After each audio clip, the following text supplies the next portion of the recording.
فخلف تو پیچھے آئے، خلف کا لفظ خلف سے ہے، خلف کہتے ہیں پیچھے کو، تو خلف پیچھے آئے یعنی بعد میں آئے، جانشین بنے، من بعدہم ان کے بعد یعنی اگلوں کے بعد، پہلی نسلوں کے بعد، خلفن جانشین، ایک ہوتا ہے خلف اور ایک ہوتا ہے خلف، خلف برے جانشین کو کہتے ہیں اور خلف اچھے جانشین کو، اچھی اولاد کے لیے خلف اور بری اولاد کے لیے خلف، تو جانشین ہوئے ان کے بعد خلفن نااہل جانشین، برے لوگ، جیسا کہ سورۃ مریم میں بھی آتا ہے فخلف من بعدہم خلف اضاعوا الصلاۃ، کہ ان کے بعد کچھ اور لوگ جانشین ہوئے ان کے یعنی پہلوں کے، جنہوں نے نماز کو ضائع کر دیا۔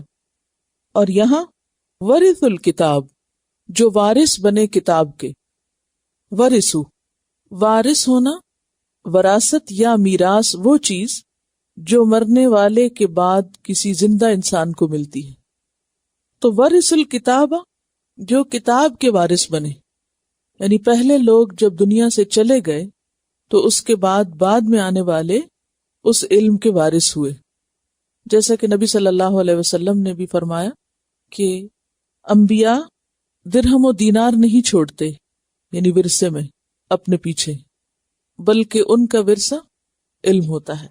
اور علماء کو کیا کہا جاتا ہے؟ العلماء ورثۃ الانبیاء، کہ علماء وارث ہیں انبیاء کے، کہ علم کی جو خدمت انبیاء نے کی، ان کے بعد جب انبیاء کی آمد کا سلسلہ ختم ہو گیا تو اس خدمت کو علماء نے انجام دیا۔ تو یہاں علمی وراثت کا ذکر ہے، ورث الکتاب، کتاب کے وارث بنے، کتاب کی خدمت گار بنے، کتاب کے جانشین بنے، لیکن وہ ایسے جانشین تھے کہ جنہوں نے کتاب کی وراثت کا حق ادا نہیں کیا، بلکہ اس کے برعکس یأخذون عرض ھذا الادنی، وہ لینے لگے یا وہ لیتے تھے عرض دنیا کا سامان، عرض کا لفظ عارضی سے ہے، عرض کہتے ہیں عارضی سامان کو، دنیا میں جو کچھ ہے وہ سب کیا ہے؟ عارضی ہے، چند دن کے لیے، اسے کوئی ثبات نہیں۔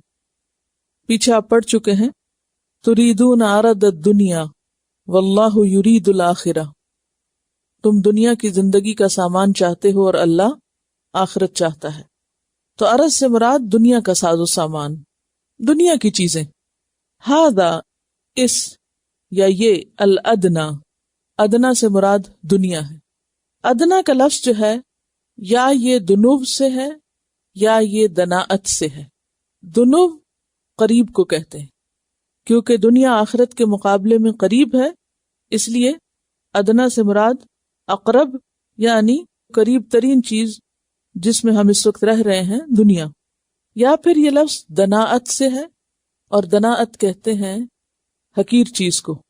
تو دنیا آخرت کے مقابلے میں بہت ہی حقیر ہے، اگر دنیا بھر کی چیزیں بھی کسی کو مل جائیں تو وہ آخرت کے مقابلے میں کچھ بھی حیثیت نہیں رکھتی، مچھر کا پر بھی نہیں، کیونکہ اللہ کے نزدیک اگر دنیا کی حیثیت مچھر کے پر کے برابر بھی ہوتی تو وہ کسی کافر و مشرک کو ایک گھونٹ پانی بھی نہ دیتا۔ تو گویا پوری دنیا کا سامان جو کچھ ہے، اس میں کیا کچھ ہے تصور میں لائیں، نام لیں، سونا، چاندی، ہیرے جواہرات اور بلڈنگز، کھانے پینے کی چیزیں، سجاوٹ کی چیزیں، فرنیچر، ڈیکوریشن پیسز اور گاڑیاں، کچھ بھی نام لیں، کچھ بھی جو بھی اس زمین کے اوپر ہے، جو بھی دنیا کا سامان ہے، جو عام طور پر لوگوں کے دلوں میں رچ بس گیا ہے، جس سے اوپر اٹھ کے کچھ اور نہیں سوچ سکتے۔ تو ارد ھذا الادنی، اس حقیر دنیا کا عارضی ساز و سامان لینے کے پیچھے پڑ گئے، یعنی دنیا حاصل کرنے کے پیچھے اپنی ساری محنت مشقت لگا دی۔ اور جب ان کو سمجھایا گیا کہ ایسا نہ کرو تو کیا کہنے لگے؟ وَيَقُولُونَ، اور وہ کہتے ہیں سَيُغْفَرُ لَنَا، ان قریب ہمیں بخش دیا جائے گا، ہم بخشے جائیں گے۔ اللہ غفور الرحیم ہے، کوئی فرق نہیں پڑتا، جہاں سے بھی اور جیسے بھی ہمیں دنیا مل جائے، بس ہمیں حاصل کرنی ہے۔ بات تو یہاں بنی اسرائیل کی ہو رہی ہے کہ بنی اسرائیل میں ابتدا میں اچھے لوگ تھے جنہوں نے کتاب کی حقیقی معنوں میں خدمت کی، اس کا حق ادا کیا، لیکن بعد کے لوگ، پچھلے لوگ ایسے نااہل نکلے کہ انہوں نے کتاب کو چھوڑ کر یا کتاب کے بدلے میں حقیر دنیا کا سامان سمیٹنا شروع کر دیا۔ اور آج مسلمانوں کا حال کیا ہے؟ کتاب کی طرف آنے سے کیا چیز روکتی ہے؟ کیونکہ وقت مانگتا ہے نا کتاب کا سیکھنا، یا نہیں؟ وقت چاہیے۔ جب آپ اپنا وقت اس کام میں لگائیں گے اور اس کا واقعی حق ادا کریں گے، اس کو ویسے سیکھیں گے جیسے سیکھنا چاہیے، تو اس کا لازمی نتیجہ کیا ہوگا؟ دنیا کی بہت سی چیزیں چھوڑنی پڑیں گی، بہت سے ساز و سامان کو نکالنا پڑے گا، ورنہ وہ آپ کا اتنا وقت لے جائے گا کہ آپ کے پاس حقیقت میں اس کتاب کو سمجھنے، سیکھنے اور اس میں غور و فکر اور تدبر کرنے کے لیے وقت نہیں بچے گا۔ بنی اسرائیل کو چھوڑیں، امت کے دوسرے لوگوں کو چھوڑیں، اپنی بات کریں، اپنی ذات کے اوپر لے کر دیکھیں، کیونکہ ہم بہت سی باتوں کو جب سمجھتے ہیں تو ہم دوسروں کے لیے تو خوب سمجھتے ہیں، لیکن جب اپنی بات ہوتی ہے تو اپنے آپ کو بری ذمہ قرار دے دیتے ہیں کہ ہم ان میں شامل نہیں۔ تو ایسے میں ہم اگر اپنے دن کے 24 گھنٹے، اور اس کو اب سے مت کاؤنٹ کریں، کیونکہ اب تو زبردستی آپ کو ایک خاص ٹائم پہ بلا لیا جاتا ہے اور پھر ایک خاص ٹائم پر ہی چھوڑا جاتا ہے، چاہے آپ کو کتنی بھی مجبوری ہو۔ تو ان گھنٹوں کو چھوڑ دیں، لیکن اس سے پہلے کی زندگی میں بھی تو کتاب آپ کے پاس تھی، اور بہت سے لوگوں کے پاس ہے کتاب۔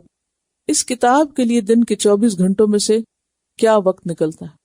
وقت کیوں نہیں نکلتا؟ کیونکہ مجھے الحمدللہ بہت علاقوں میں، آسٹریلیا سے لے کے افریقہ سے لے کے یورپ، امریکہ، ہر علاقے میں کچھ وقت گزارنے کا موقع ملا ہے۔ دنیا کے ہر خطے اور ہر قسم کے لوگوں کا ایک ہی مسئلہ سنا ہے میں نے، اور ہر ایک یہ بہانہ کرتا ہے یہاں کے حالات ایسے ہیں، یہاں کی روٹین ایسی ہے، یہاں کے طریقے ایسے ہیں کہ یہاں وقت نہیں ملتا لوگوں کو۔ تو میں سوچتی ہوں دنیا میں کون سی جگہ ہے جہاں لوگوں کو وقت ملتا ہے، اور وہ لوگ پھر واقعی وقت نکال کر اس کتاب کی وراثت کا بھی حق ادا کریں، یا اس کو بھی سمجھیں، یا اس کو بھی اگلی نسلوں تک صحیح طور پہ منتقل کریں۔ اگر نکالنا چاہیں تو بہت وقت ہو سکتا ہے، لیکن اگر اپنی ناسمجھی سے نہ نکلے تو نہ نکلے، کیونکہ اگر دنیا کی جابز کے لیے ہم سویرے 7 بجے سے لے کے رات 7 بجے تک باہر رہ سکتے ہیں اور خوب وقت ملتا ہے ہمیں، اور اپنی زندگی کے قیمتی ترین سال اپنا محنت سے کمایا ہوا مال، اپنی نیند، اپنا آرام، اپنا سب کچھ قربان کر سکتے ہیں، تو اس کتاب کو پڑھنے کی جب باری آتی ہے تو ہمیں سب کچھ کیوں بھول جاتا ہے اور سب کچھ کیوں مشکل لگتا ہے؟ آپ دیکھیں کہ آپ سب کے گھروں میں آپ کے بچے یا شوہر یا کوئی نہ کوئی ضرور پڑھ رہا ہوگا، یا اگر آپ کے گھر میں کوئی پڑھ نہیں رہا تو ہمسایوں میں ادھر ادھر، اور ایک دنیا کی ڈگری کے لیے کتنا کتنا پڑھا جاتا ہے، کیسی کیسی محنت کرتے ہیں، اور کسی چیز پہ بھی کمپرومائز کرنا ہو تو کر جاتے ہیں۔ لیکن جو ہی معاملہ آتا ہے کتاب کے علم کا، کتاب کے سیکھنے اور سکھانے کا، تو ہمارا رویہ کیا ہوتا ہے؟ کیا واقعی ہم پھر اچھے جانشین ثابت ہوتے ہیں؟ نہیں۔ ہم نہ مانے تو وہ الگ بات ہے، لیکن پچھلی قومیں بھی اسی وجہ سے زوال کا شکار ہوئیں کہ وہ کتاب کو چھوڑ بیٹھی، کتاب کو بھلا بیٹھی، اور اگر کتاب پکڑی بھی تو یہ دیکھ کے کہ اس کے ذریعے دنیا کا فائدہ کتنا حاصل ہو سکتا ہے، اور جب انہیں کہا گیا کہ یہ طریقہ غلط ہے تو کہنے لگے چونکہ ہم مسلمان ہیں، ہم کتاب پڑھتے پڑھاتے ہیں، اس لیے ہماری بخشش نہیں ہوگی، ہماری نہیں ہوگی تو اور کس کی ہوگی، ہم بخش دیے جائیں گے۔ فخلف من بعدهم خلف ورثوا الکتاب، تو جانشین ہوئے ان کے بعد ایسے نااہل لوگ جو کتاب کے وارث بنے، اور کتاب کے بدلے میں کیا کرتے ہیں؟ یأخذون عرض ھذا الادنی، کہ وہ اس دنیا کی حقیر زندگی کا سامان سمیٹتے ہیں۔ اگر اس سے مراد ان کے علماء ہوں تو علماء کا طریقہ پیچھے آپ پڑھ چکے ہیں کہ وہ کیا کرتے تھے، کتاب کو انہوں نے یا تو سحر جادو کا ذریعہ بنا رکھا تھا، یعنی تعویذات اور عملیات، وظائف، اور یا پھر خوب پڑھ لکھ کر اس کو لوگوں کی مرضی کے مطابق ڈھال کے غلط فتوے دے کر بھاری رشوتیں اور نذرانے وصول کرتے۔ آج بھی حال کچھ مختلف نہیں ہے۔ وَيَقُولُونَ سَيُغْفَرُ لَنَا، اور انہیں خوش فہمی یہ ہے کہ اس سارے جرم پر ہمیں معاف کر دیا جائے گا۔ وَإِن يَأْتِهِمْ عَرَضٌ مِثْلُهُ، اور اگر آئے ان کے پاس سامان اس کی مانند، یأخذوہ لے لیں گے اس کو، یعنی جس وقت بھی موقع ملے، جب بھی موقع ملے، جتنا بھی موقع ملے دنیا سمیٹنے کا، اس کو چھوڑ کر یا اس کے بدلے میں فوراً سمیٹیں گے۔ الم یؤخذ علیہم، کیا نہ لیا گیا تھا ان پر، میثاق الکتابی، میثاق کتاب میں، یہ اصل میں تھا فی الکتابی، کتاب میں، کون سی کتاب میں؟ تورات میں، پکا وعدہ نہ لیا گیا تھا، اللہ یقولو، کہ نہ وہ کہیں، علی اللہ، اللہ پر، الا الحق، مگر حق، کہ اللہ کے بارے میں صرف حق بات کہیں۔ کیا حق بات؟ کہ دین میں یا دین کے نام پر یا کتاب کی ایسی تفسیر یا ایسے مسائل کتاب سے منسوب کر کے بیان نہ کریں جو دراصل کتاب میں ہے نہیں، کیونکہ پیچھے آپ پڑھ چکے ہیں پہلے پارے میں کہ ان میں سے بعض لوگ ایسے ہیں جو کتاب کو اپنے ہاتھ سے لکھتے ہیں، یکتبون الکتاب بایدیہم ثم یقولون ھذا من عند اللہ، پھر اسے اللہ کی طرف منسوب کر دیتے ہیں، اور پھر اپنی ذاتی زندگی میں بھی وہ کیا کہتے تھے، سیغفر لنا، حالانکہ کتاب میں کہیں ایسی بات نہیں لکھی ہوئی تھی کہ تم جو چاہو کرو تمہیں بخش دیا جائے گا، وہ اپنی منمانی کرتے اور کہتے ہمیں بخش دیا جائے گا۔ اور اسی طرح لوگوں کو وہ بتاتے کتاب سے منسوب کر کے جو کتاب میں ہوتا نہیں تھا، یا کتاب کی منمانی وضاحتیں کرتے، اپنی خواہشات پر مبنی انٹرپریٹیشن جو انہیں خود سوٹ کرتی تھی۔ وَدَرَسُوا مَا فِيهِ، اور وہ پڑھ چکے تھے جو اس میں تھا۔ درسا کا ایک معنی پڑھنا پڑھانا اور دوسرا معنی مٹانا، تو اگر دونوں معنی کریں تو کیسے آئے گا؟ نمبر 1، وَدَرَسُوا، حالانکہ وہ پڑھ چکے تھے، مَا فِيهِ، جو اس میں ہے، یعنی کتاب کو جانتے تھے، اس کے باوجود وہ کتاب میں جو نہیں لکھا تھا وہ کتاب سے منسوب کر کے لوگوں کو بتاتے۔ اور دوسرا معنی کیا؟ کہ وہ مٹا چکے یعنی بھلا چکے تھے جو کچھ اس میں تھا۔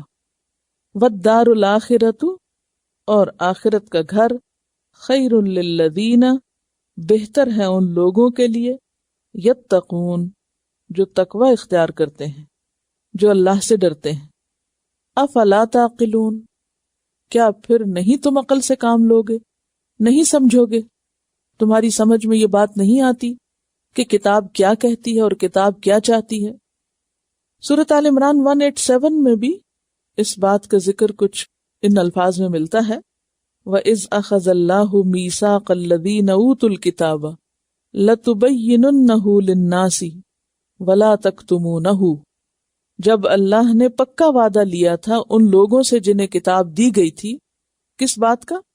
لَتُبَيِّنُنَّهُ لِلنَّاسِ، کہ تم ضرور بیان کرو گے اس کو لوگوں کے لیے، وَلَا تَكْتُمُونَ، اور اس کو چھپاؤ گے نہیں، یعنی جو جو کچھ کتاب کہتی ہے وہ سب لوگوں کے سامنے رکھو گے۔ لیکن انہوں نے کیا کیا؟ فَنَبَذُوهُ، تو پھینک دیا اس کو، وَرَاءَ ظُهُورِهِمْ، اپنی پیٹھوں کے پیچھے۔ کیا مطلب اس کا؟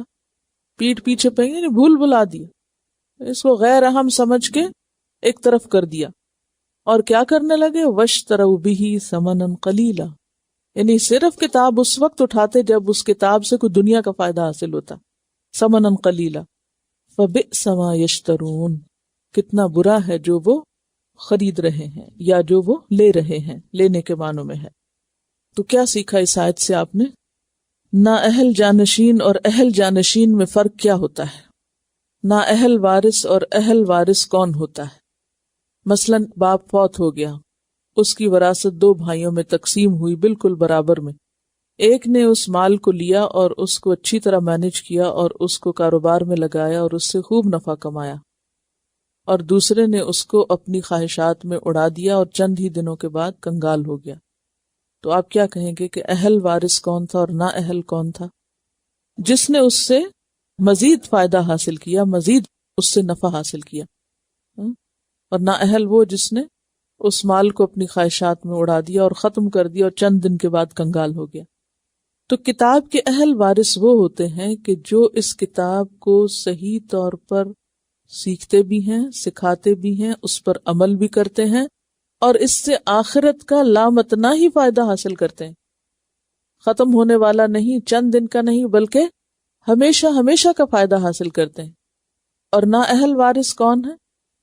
کہ جو اس کو دنیا کمانے کا ذریعہ بناتے ہیں، خواہشات پوری کرنے کا ذریعہ بناتے ہیں، اور اس کے بعد آخرت کے لیے کچھ بھی سامان اکٹھا نہیں کرتے۔ ان کے یہ سب کام آخرت کے لیے نہیں ہوتا بلکہ دنیا کے لیے ہوتا ہے۔ تو اس آیت سے کیا بات پتہ چل رہی؟ کیا سمجھ میں آپ کو کمپیٹنٹ اور انکمپیٹنٹ کا فرق پتہ چل رہا ہے؟ اور اس میں اہل سے مراد اہلیت بھی تو ہے نا۔ نااہلی کیا ہوتی؟ جو قابل نہ ہو، یعنی کتاب کو انسان لے تو صحیح لیکن اس میں پوری طرح کمپیٹنسی کا لیول نہ ہو انسان کا، ہاں، پوری طرح نہ سیکھنے کا حق ادا کرے اور نہ ہی اس کو سکھانے کا۔ لیکن اب وراثت میں پہلی چیز کیا ہے؟ لینا۔ تو نہ لینے کا حق ادا کیا، پوری طرح نہیں لیا، اور پھر آگے اس کا استعمال یعنی دینا، وہ بھی صحیح طور پر اس کا حق ادا نہیں کیا۔ اور اہلیت اور قابلیت کے درجے پر سیکھنے اور سمجھنے کے لیے کچھ قربانی کی ضرورت ہوتی، کچھ چھوڑنا پڑتا ہے۔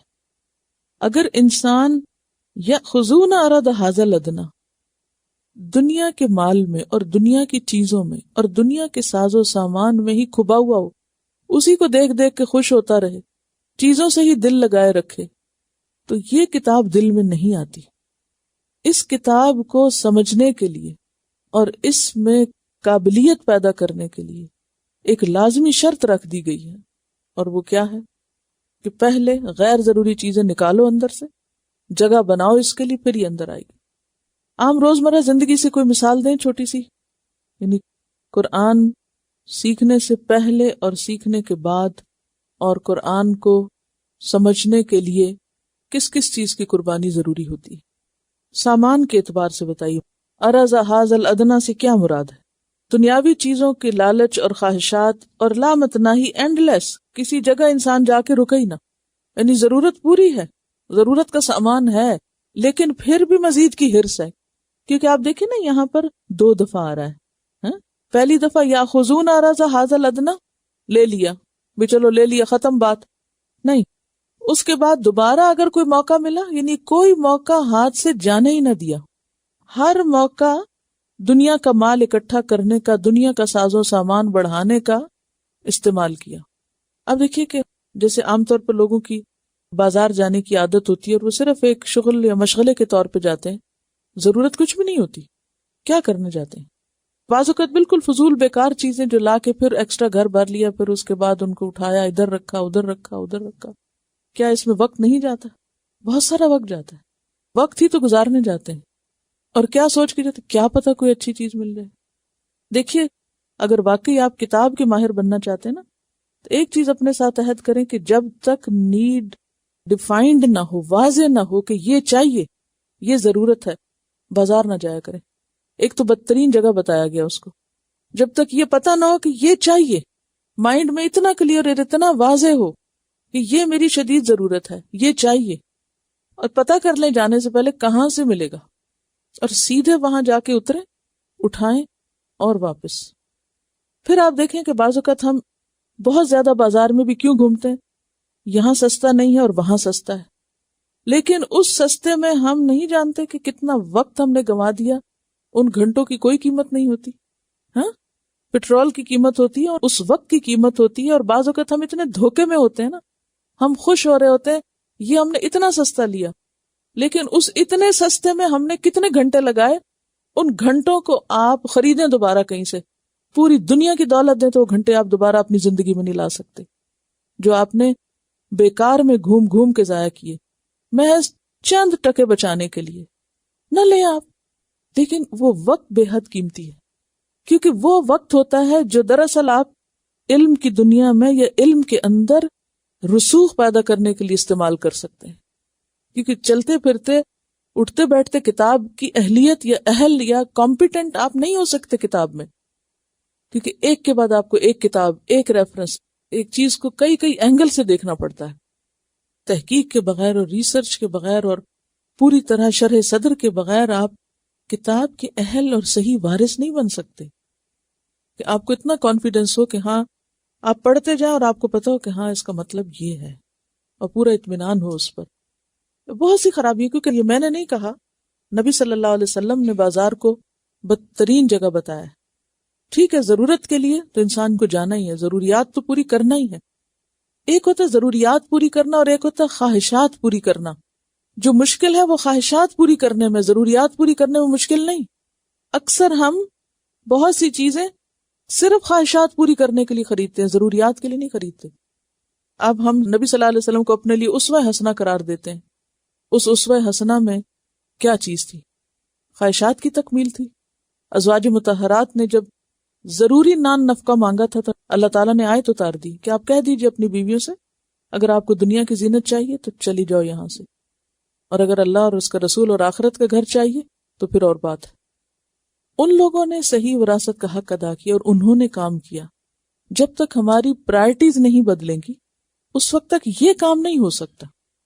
یہ پھر صرف خوش فہمی ہے، کیونکہ یہ جو جانشینی ہے، نااہل جانشینی، یہ اس وجہ سے ہے کہ ارد حاصل ادنا کے پیچھے للچائے ہوئے ہیں، اور محض خواہشات کی غلامی میں کہتے ہیں نا کہ صرف دل بہلانے کو، یہ دل خوش کرنے کے لیے ارد حاصل ادنا اکٹھا کرتے رہتے ہیں۔